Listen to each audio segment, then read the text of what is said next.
Hi everyone, welcome back, and today I'm going to be doing a highly requested video, which is a video on my own personal style.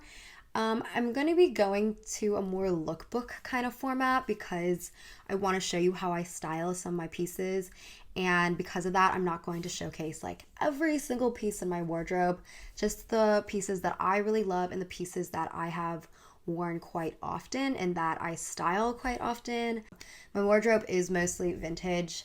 I go sourcing like literally everywhere: eBay, Etsy, Depop, Poshmark, local thrifting, estate sales, auctions, like you name it, I am there. I love vintage clothing so much. I do have a couple contemporary pieces, but those are few and far between just because I generally go for sustainable options if I'm buying something completely new. And a lot of sustainable new clothing costs like so much money, and it's just not sustainable for me to build a wardrobe off of like $50 t-shirts and like $400 pairs of shoes.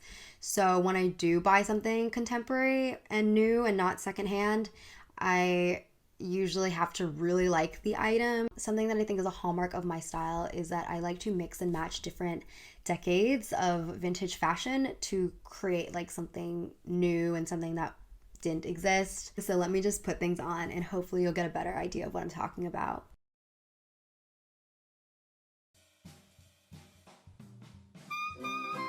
This top received a ton of compliments in my Disney Princess Part 1 video. It's made of silk organza and it's a little bit itchy, but it's worth it for the aesthetic. I bought it from Deepwater Shop on Depop. The seller is the designer and I believe she makes all the pieces herself. The top itself can be worn both ways. It ties both at the neck and around the waist. Because it's completely sheer, I do wear a camisole or a bralette underneath. I also think it could look nice with a turtleneck underneath, but I don't wear this blouse when it starts getting cold because the sleeves are just impossible to shove into a jacket. The pleated skirt is Ralph Lauren. I bought it from Beacon's Closet, which is a secondhand retail chain in New York. They have some amazing prices for their pre-loved designer goodies, and this one was way too good of a steal. The tag was still attached to it, so it was also in brand new condition. The skirt is made of merino wool and it is so soft and warm for the cold seasons. I love the pleating details, it's just super flattering and versatile. I'm wearing 80s revival Edwardian boots that I bought off of Etsy. I was looking for an Edwardian boot for the longest time. I love the authentic antique ones from the 1900s, but it's just impossible to find a pair in my size. They run super narrow and it doesn't help that leather shrinks over time as well, so I haven't ever come across a pair that would fit me properly. I do love these shoes though. I'm probably going to look out for a pair similar to them, but in black because I'm moving back to New York soon and white shoes are just never a good idea. On the subway at least. This is another pleated cream skirt. I bought it off of Etsy from the seller in France. It's vintage from the 1960s. I love the skirt, but in the pictures online it definitely looked pure white. I think if I knew it was cream, I wouldn't have bought it because I already have the Ralph Lauren cream skirt, but it is still cute and still can be worn with a bunch of different tops. This Victorian blouse is from the 1890s and I got it from eBay. The collar is only half sewn onto the blouse, so I actually have to pin the rest of it on.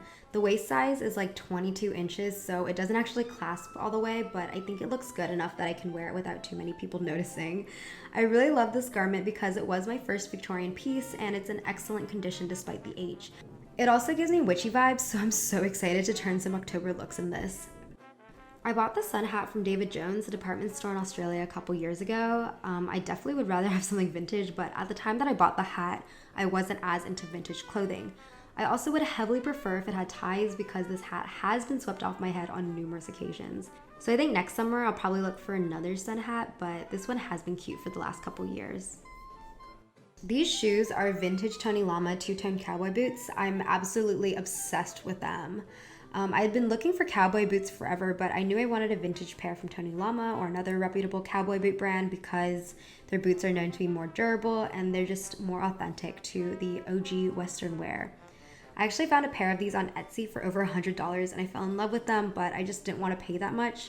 So I started looking elsewhere and after a week I found this pair on eBay for $30, so I knew I had to snatch them. It was like I manifested them or something.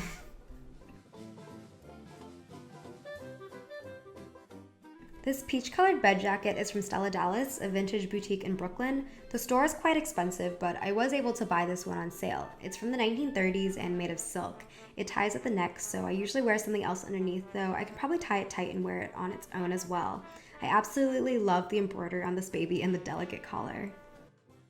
Underneath, I'm wearing a slip dress. I purchased this one from a vintage store called Le Grand Strip in Brooklyn. It's this beautiful silvery color and the fabric has an expensive liquid quality. It's definitely synthetic though because it gets very hot when I wear this dress in the summertime.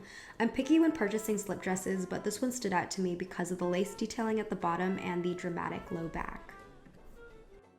For shoes, I'm wearing Curl pair of Stoops that I purchased at a random boutique in Australia.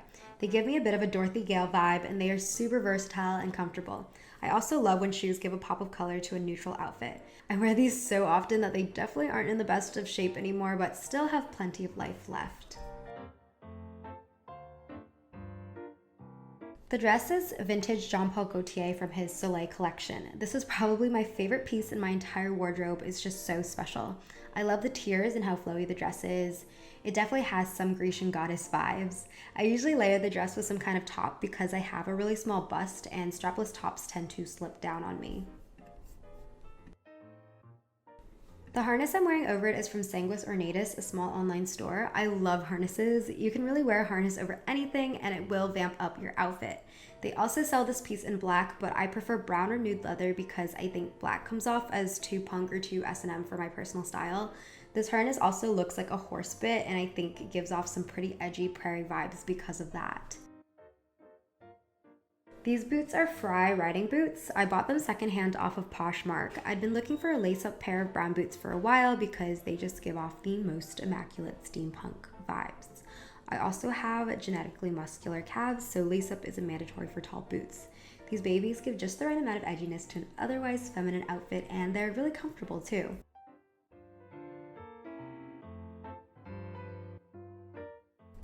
The top I'm wearing is secondhand Chloe and it's also from Beacons. It was such a good deal, but probably because the middle ties had unraveled a bit and looks a little bit crunchy. But nevertheless, it's still an iconic blouse. I have a few of these white flowy blouses, but this one is definitely my favorite because of the collar and sleeves. I love how it ties in the front and looks like a crossover between Pierrot the Clown and a pirate. These jeans are from DL 1961, which is a sustainable denim brand. I bought them secondhand from Beacons. I've struggled finding a pair of jeans that I really like because jeans don't really go with my personal style, but they are necessary for cold weather. I was so lucky to find these. I love the super high waist that kind of has this corset-like concept. Also, the black denim makes them way more versatile to match the rest of my wardrobe. They're super comfortable as well. I'm also wearing an antique Victorian bolero on top from the 1890s to make this outfit a bit edgier and more masculine. I bought the bolero off eBay and I absolutely love the bows on the shoulders and back and the intricate beading. It's super delicate though because of the age, so I try not to wear it too often. Tell me I'm not serving Lestat vibes from Interview with a Vampire. How has my style evolved? What are my inspirations? In my French girl fashion video, I mentioned that I had a really big streetwear phase back in like 2017, early 2018. And during this time, I was dyeing my hair a bunch of funky colors. I mostly had orange hair, but I also experimented with yellow hair and pink hair, which I really loved.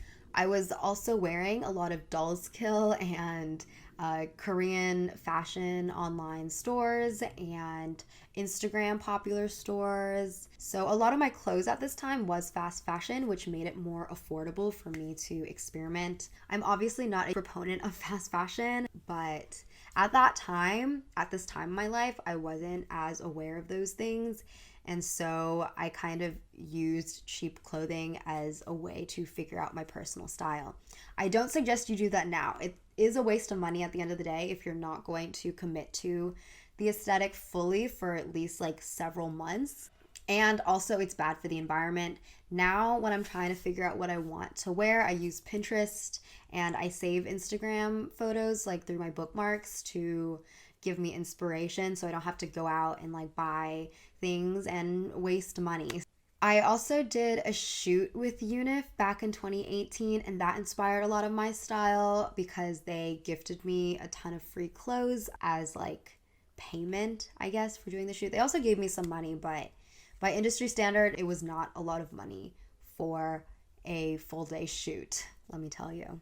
As for how I made the transition from that style to my current style, I wish I had a clear answer, but I'm very much like a go with the flow kind of person when it comes to fashion. Like, if I feel an inclination to change my aesthetic or to mix up my wardrobe, I follow that inclination without second guessing, like, I don't know if I'm gonna like this, or I don't know how I'm gonna be perceived next, etc. I have always dressed for myself. I have always loved clothing. I've always loved fashion as a form of self-expression. And that's just me. That's always just been my experience. I know that for some people it is a difficulty to ignore the voices in your head that like other people are going to judge you for what you're wearing, your friends are not going to like you, people are going to think you're ugly, etc. I just think that at the end of the day, if fashion is something that you really enjoy as a form of self-expression, like, you have to build up the courage to get rid of those voices of that negativity telling you that you can't pull off this look, that people are not going to like you, because at the end of the day, we are here to be happy. And if you think there's something big that's curbing you from fully realizing who you are and fully realizing that happiness, you gotta let that go. You have to start romanticizing your life. I know it's hard, but you can do it. I believe in you. As for my inspirations, I have many inspirations. As I said before, I do shop a lot of pre-1950s clothing. I do like everything after the 1950s as well, but I'm just drawn to like the very glamorous old Hollywood 1920s and 1930s. So in saying that, I do get a lot of my inspiration from old Hollywood films. There's not like a particular movie that I like more than the others. I really just pick and choose like one dress from this movie, one dress from that movie. I generally like clothing in period dramas because I do like that kind of historical but modern look that a lot of them have. How do I shop? When I go shopping, I usually eye the clothing racks first and just kind of go to the colors that I like. Not every store is organized by color, but when things are organized by color, it's a lot easier for me because I do stick with like a certain color palette. I usually go for browns, light blues, light pinks, peaches, reds, blacks, creams, whites. I did at a period of my life really enjoy vibrant, bright colors, but I am kind of moving away from that right now, which has made my life really easy when it comes to shopping, because I know that even if I like a cut of an article of clothing, if it's not the right color, I don't really want to purchase it because it's harder for me to style pieces when my wardrobe follows a very certain color palette. So other than that, I don't really think there's like a shortcut to just going through the racks and pulling them apart and going one garment after another, because you're never really going to know what's there unless you really look and you really look at the details of everything. It's been easier for me to envision an item of clothing just from looking at it on the rack onto me. I know some people have trouble like transposing that into their mind. So I think that just comes with a lot of practice and a lot of browsing. When I shop online though, it's a whole different process because we have our beautiful search and filter functions that we don't get in real life. So usually when I'm online shopping, I have something in mind that I already want, whether that be a brand or a specific garment like a corset. Or if I don't have any of that, I at least like have my sizes and I know what colors I like, and being able to filter like eBay or Etsy with those filters makes the search a lot easier. If I'm looking for something really, really specific, I will get really, really specific. Like I will search 1990s houndstooth skirt if I really want a houndstooth skirt from the 90s. I will say that there is a joy in being less specific and just going and searching for skirt, because even though you're going to get like hundreds of pages of results, it does bring that satisfaction to come across like a surprising gem that you might have never found because you wouldn't know what to look for if you had to use the search function more specifically. I also have taken all my measurements with a measuring tape because I have been burned way too many times buying something online and having it come and not fit. And this is honestly a huge problem if you're buying secondhand, because a lot of the time sellers do not let you do returns or exchanges. So you really want to make sure you get your sizing right. I always correspond with sellers about like specific measurements. For example, my shoulders, because they're proportionally broad compared to the rest of my body, I have to make sure that the shoulders on a particular shirt or dress match the measurements of my shoulders, because there's nothing worse than having like tight shoulders in a garment. So I highly recommend doing this regardless, even if you have like bomb proportions, because old stuff generally is sized differently than contemporary things. So just because you know you're a size 2 or 4 or 10 or whatever, like that doesn't necessarily let you know that this item is going to fit you. How do I build an outfit? I don't buy super colorful clothing anymore, so that makes it relatively easy for me to match colors in an outfit. Generally, I go for monochromatic outfits or outfits with like one pop of color.